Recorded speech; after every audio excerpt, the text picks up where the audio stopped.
let's start with a very basic question. Okay. Why create an ebook in the first place? Why? Bother. What's the point, right? Yeah. What's in it for you? What's the big deal? Yeah. I think for me, one of the biggest things is just the potential. Yeah, like you're not limited by geography. Right. You're not limited by printing costs. You can literally reach a global audience. Exactly. Think about the economics of that. Right. I mean, compared to traditional publishing, you have to print physical copies, And ship them. Or pay for warehousing, it's just so much more cost effective. so much leaner. Right. And that kind of leads into another thing, Yeah. which is the potential for passive income. That's the thing. Yeah. Because once you've created that ebook and it's out there in the world, It can keep selling. it keeps selling 24/7. while you're sleeping. Exactly. While you're working on your next project. Exactly. It's a digital asset It is. working for you. I love that. Now, another thing that I find really interesting about ebooks Yeah. is how they can position you as an authority in your field. Now, think about it. When you write an ebook, you're taking all this knowledge that you have and you're organizing it, you're synthesizing it, and you're presenting it in a valuable way. You're packaging it up Exactly. into a nice little neat package. So it signals to people that you know what you're talking about. Yeah, like if you're really into fitness. Let's say you're a fitness guru. Yeah, and you have like a really unique approach to working out. You could create an ebook outlining your method. Exactly, your secret sauce. Yeah, and suddenly you're not just some random person on Instagram giving fitness advice. Right, you've got this tangible product. You're an author. You're an author. You're an authority. And that applies to any area of expertise. Yeah, whether it's personal finance, It's a cooking, storytelling, geeky thing. anything, right? If you know it, you can ebook I love that if you know it, you can ebook it. it. That's catchy. And the best part is you don't need to be a professional writer. No, not at all. You don't need to have a huge marketing budget. Nope. Like anyone can do this. Especially now with all the tools and resources available. Exactly. It's never been easier. So let's say you're convinced. Okay, You're ready to create your ebook. where do we start? What's the first step? Well, before you even start writing, Okay. we need to talk about planning. Planning. Okay. Because you can't just dive in and hope for the best. So it's not just a matter of sitting down at the computer and letting the words flow. No, no, no. There's more to it. There's a strategy involved. Okay, what's the strategy? So the very first step is choosing the right topic. Choosing the topic. Okay. And this is crucial. It has to be something that you know well, something that you're passionate about. Right. But just as importantly, it has to be something that people actually want to read.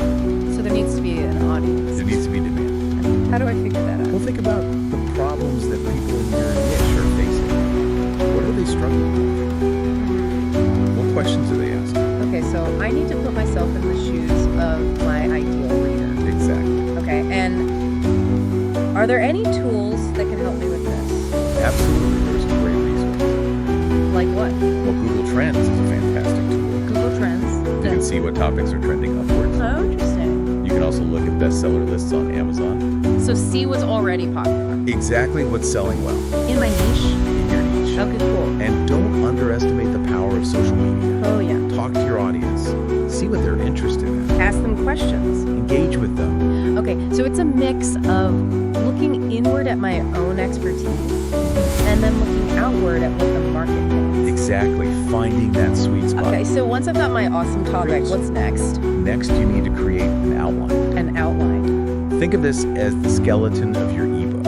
Okay, the structure. The structure before you start adding the meat. So how detailed should this outline be?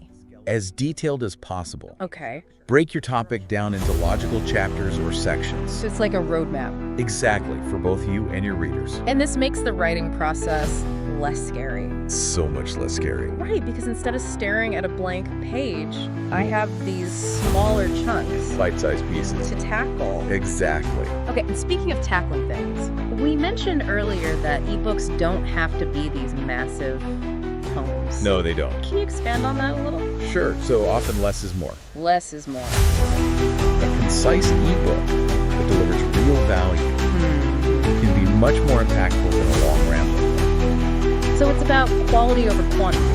Exactly. Focus on solving a specific problem. Okay, so like how long are we talking? Well, 30 to 50 pages can be a good sweet spot. 30 to 50. Okay, that feels doable It's digestible. for both the writer and the reader. Exactly. So today I've we got are my going to be topic. tackling I've got something my outline. that is how to make social media actually work. Beyond just posting engagement. Right. You see all these people Right. and a lot of people are thinking, and I'm really excited because you sent us a really insightful Okay. called What People Miss by Not Using Social Media to Make Money. Oh. And so our goal today is to go through this this podcast episode. We have Taylor, the host, and then their guests, Yeah. Jasmine Lee and Chris Martinez, Nice. and really kind of unpack it for you guys and pull out those key points. Absolutely. So you can start, looking at social media. Yeah, what struck me from the get-go is that we're talking about a tool that most people use for entertainment, just connecting with friends, sharing with people. Right. And then somewhere buried in there is the potential to generate income. And that's what's so interesting about what Taylor and guests are saying. And I think it's really interesting that they have those two perspectives. Jasmine Lee, who's like a social media strategist and influencer. She knows the game, so to speak. Right. And then Chris Martinez, who has actually built a six-figure business using social media. He's living proof. Yeah, he's walking the walk, right? Exactly. So I think a good starting point is this idea that, and Jasmine will talk about, is that many people just use social media as a place to post personal stuff. To share a few photos, connect with family, maybe, watch a few funny cat videos, and that's great. But we're going to go a little deeper than that and talk about how you can leverage social media to build a personal brand, connect with an audience, Okay. and ultimately, maybe even generate some income. Okay. So I guess my first question for you is, why are people missing out? Well, Jasmine really hit the nail on the head, I thought, when she said that the first hurdle is that mindset that people have of just seeing social media as a place for memes and personal updates. Yeah. And when you have that really narrow view of it, Right. you're kind of blind to the possibilities of business. And I think, a lot of it boils down to just not really being aware of how powerful these platforms are for building a brand and cultivating an audience around that brand. Okay. It's like you have to see beyond the individual posts, the big picture of what's going out there. Okay. And Chris's story, I think, is perfectly saying before Instagram was really starting to use social media. Business was growing, but it was slowly. But then when you start to engage, everything changed. So what happened? Well, he actually directly credits Instagram with taking his business from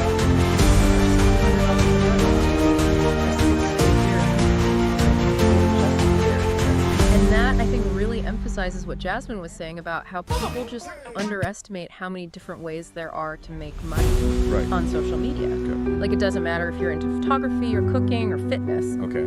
You can turn that passion into an income Right. using social media. Yeah. So I think, people might be listening to this thinking, oh, wow. Just, post a couple things and then money comes rolling in. Right.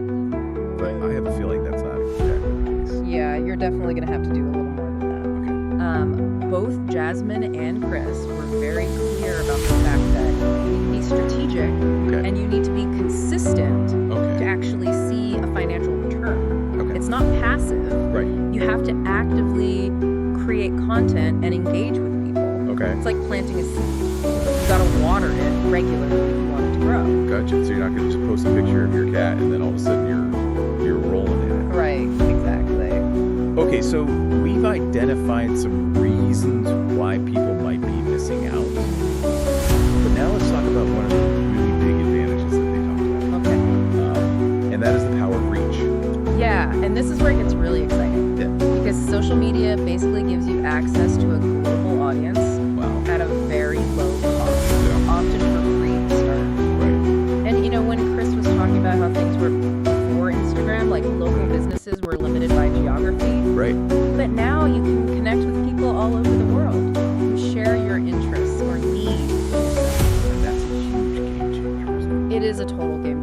especially for small businesses. Yeah. And actually said that he was able to scale his business and even his side hustles Wow. without having to spend a lot of money on traditional advertising. Okay. So it really challenges that old model Yeah. where you needed a ton of capital to reach a large audience. Right. Now you can just leverage social media Right.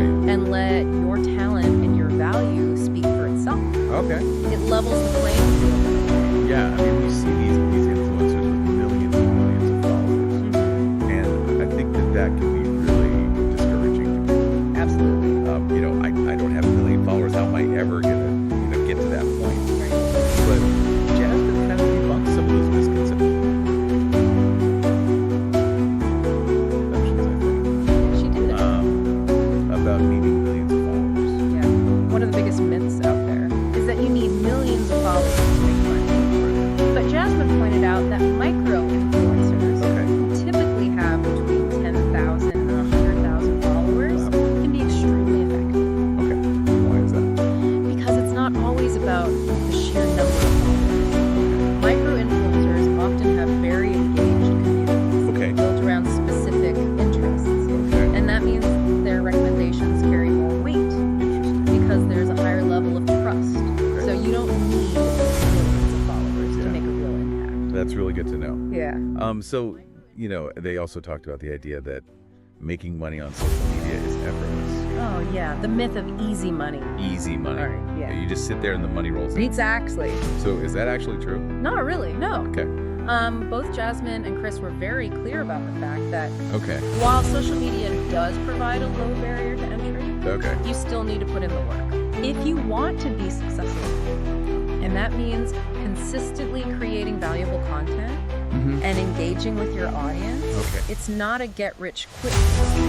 It takes dedication, Okay. So you can't just post a picture of your lunch. pretty much. All right. So for those of you listening who are now thinking, okay, maybe this is something I want to try. What are some practical first steps?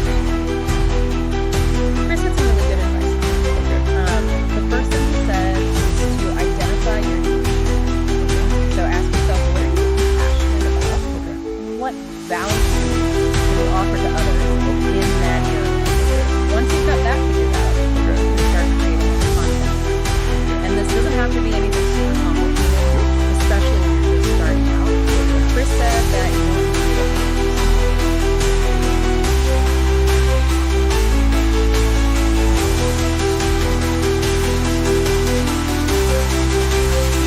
or anything like that. Yeah. You can just use your smartphone. As long as you have music lighting. The key is to have a strategy for the type of content you're going to create, Okay. whether it's videos or posts or photos, Yeah. and to be consistent with your posting schedule. There's that consistency word again. It's all about consistency Okay. because if you post regularly, Yeah.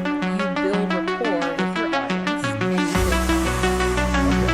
And Chris also talked about the importance of using hashtags, Okay. which are like keywords that Right. help people find your content. Sure. So if you use relevant hashtags, you increase your chances of reaching people who are already interested in your content. Okay. And then the other thing is the algorithm. Reddit algorithm. Yes, you need to understand at least the basics of how these platforms decide what content to show people. And generally speaking, they know what you and relevant. So basically, just keep showing. Exactly. Just keep showing up. Okay, so you talked about identifying your niche, creating your content, consistently posting, and engaging with your audience, and understanding hashtags and algorithms. Yes. So now let's get to the fun part. How do you actually make money? Jasmine shared a ton of different strategies for monetizing your social media.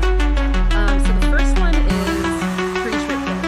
Right. You can sell your own products or services Okay. directly through your social media channels. Okay. So this could be anything from handmade crafts to coaching services Right. to digital products like ebooks or templates. Okay. Whatever you're good at, Okay. you can probably sell it online. So if I'm really good at knitting, I could sell my knitted goods. Exactly.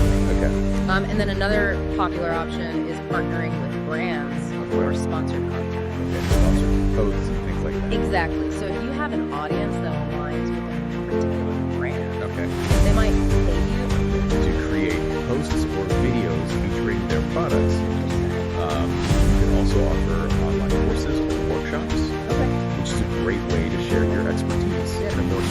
format. Okay. And then there's Diffusion, which allows you to create exclusive content for your most dedicated followers who pay a monthly subscription.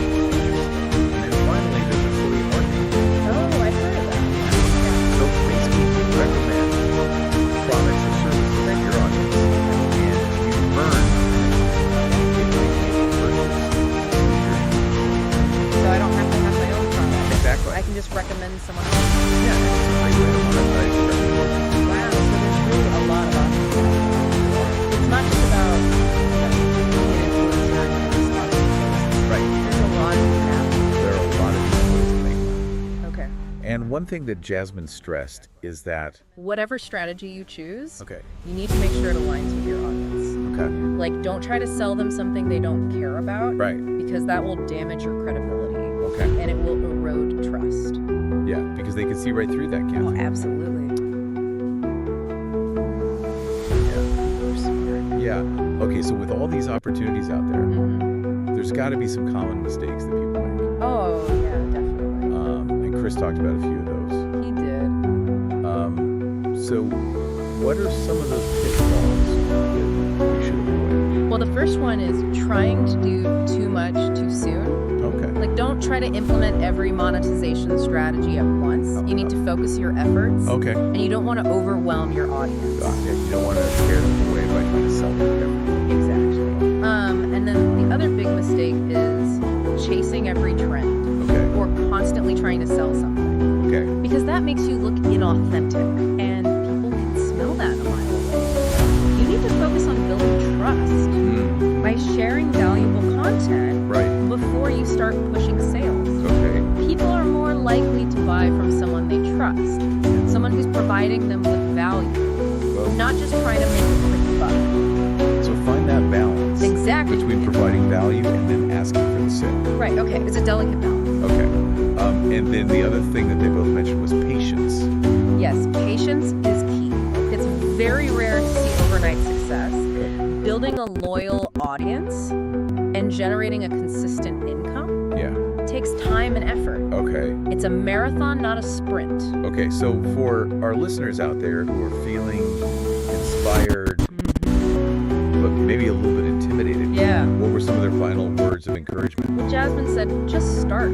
Start small, Okay. but start immediately Okay. and don't worry about being perfect. Just get out there and do it Okay. and learn as you go. Okay. And don't be afraid to ask for help or to collaborate with others. Yeah. And most importantly, have fun. Okay. Enjoy the process. Because if you're not enjoying it, it's going to show. Right. And Chris's final advice was focus on consistency rather than trying to chase viral moments. Oh. Because in the long run, Yeah. consistent effort is what will get you results. Okay. But you're building a foundation, not just hoping for a lucky break. It's about showing up every day Yeah. and providing value to your audience. And if you do that, the results will come. Wow. That's some really great advice. It is. So just to wrap up our deep dive into the hustle hour, social media offers huge opportunities for generating income. Yeah. And you don't need millions of followers to do it. Right. But you do need to be strategic and consistent and authentic Absolutely. and patient. Yes. It's a journey, It is. but it's a journey that can be really rewarding Absolutely. if you're willing to put in the work. Yeah. So that's our deep dive for today. Okay. I'm really curious to know what you guys think. Yeah. We talked about all these different monetization strategies, Mm. everything from selling your own products to affiliate marketing. Right. So what unique value do you possess that you could share with the world and potentially turn into an income stream? Yeah. What's your passion? What are you good at? What can you offer to others? And even more important, Yeah. what's one small step you can take to start exploring this possibility? Okay, so you know how sometimes there are these topics that kind of dance around? We're going right into it here. It's gonna be a little sensitive, but we're going to talk about preferences and how cultural expectations Yeah. specifically we're going to be looking at Indian women and Black men. This podcast is called Love Beyond Borders.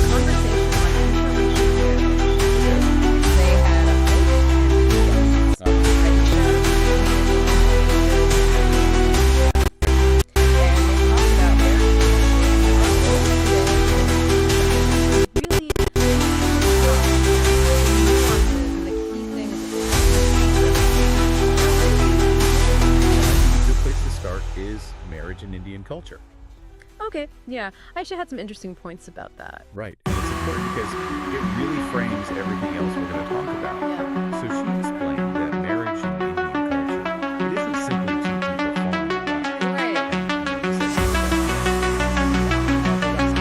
Yeah, exactly. Or Western. But it's really embedded in this larger framework of family, tradition, and social structure. So it's very much seen as a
can still influence family preferences. Oh, wow.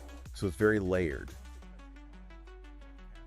It's not just about like, do we like each other? Salut, As appuie sur le bouton. Exactly. So much bigger than that. This is about family legacy and cultural continuation. Exactly. About, And this is where it gets really interesting. okay. Because then Aisha talked about whether this preference is purely about preserving the culture or if racial bias is helping. Right. So she actually believes that it's kind of this mix of both. Yeah, she said that while her desire to maintain cultural heritage is strong, she also acknowledged that racial bias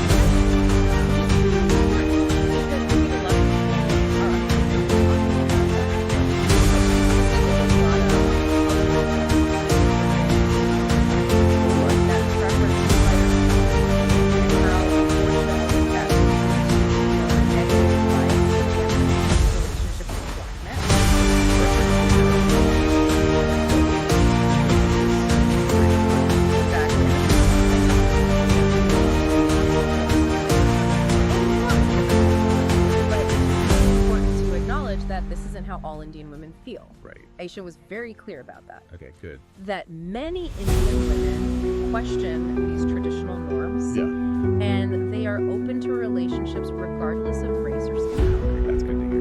Yeah, and it's just so important to remember that this isn't a monolithic view. All right. These are individuals, and we're going to talk about complex issues. But now let's bring in David. He talked about his own experiences dating Indian women. Yeah. How'd that go for him? So he talked about some really specific situations where he encountered these hurdles. He talked about being told by women that their families simply wouldn't approve of a relationship with a black man. That must have been hard. And he even had women who were hesitant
she was also very realistic. She said that it would be a very gradual process. That makes that. She stressed the deep roots of tradition within Indian culture and how sensitive family It's not gonna change. is. Exactly. It's generational. Absolutely. But she did.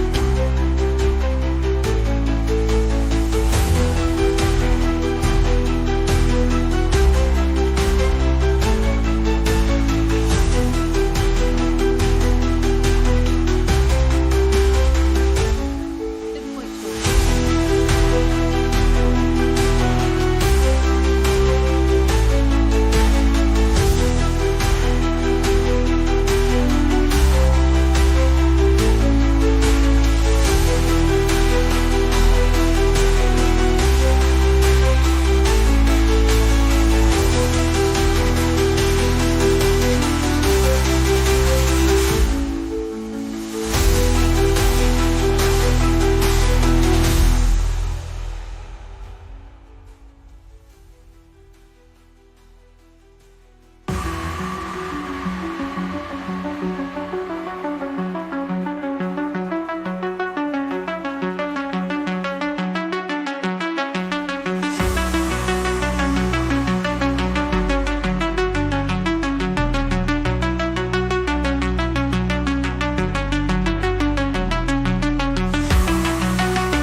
Brett Gardner and his wife Jessica have announced the tragic passing of their 14-year-old son, Miller, on the 21st of March, 2025. The family was on vacation when several members, including Miller, fell ill. Miller passed away peacefully